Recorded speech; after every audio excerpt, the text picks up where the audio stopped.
In this example, we will address how to write an equation for a polynomial function of a specific degree with specific zeros given.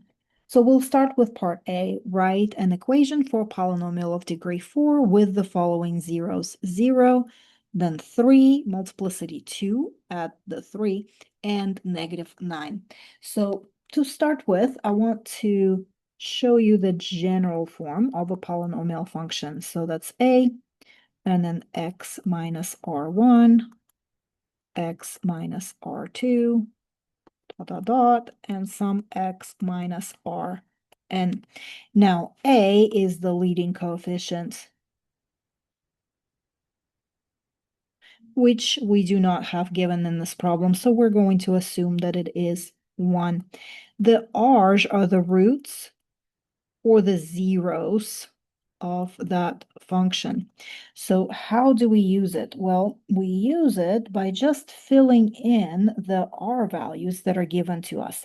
So f of x equals, since we don't have a leading coefficient given, we will go ahead and just have a 1 instead of a leading coefficient. Then x minus, my first zero is 0, so I'll go ahead and put that in. My second zero is 3.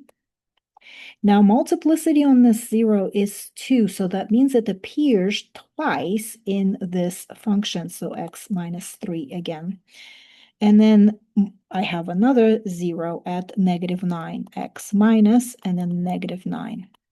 Now, this is already a perfectly good result, but we generally do simplify it just a little bit. So, for example, we do not keep a 1 in front of the parenthesis. It's understood to be there. We also don't keep a 0 inside the parenthesis. We just drop that. So it's just x here.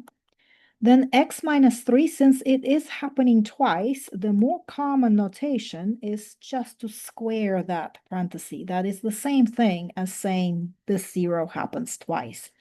And then the last modification that we're going to do is combining these two double negatives into a plus. And this will be your function. So let's go ahead and try it one more time with a different function. On this one, it's a polynomial of degree 5 with zeros at 1, -6 with multiplicity 3, and -4.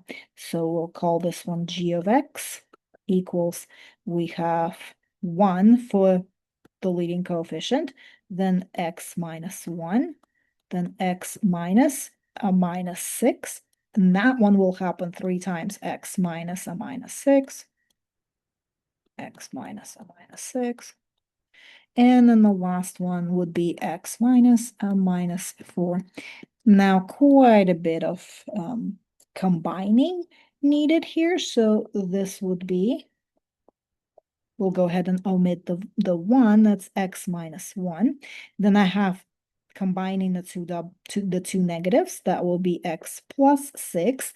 There's 3 parentheses with that, so that's cubed. And then double negative in the last parenthesis, that would be x plus 4. And this is a very good equation for that polynomial function.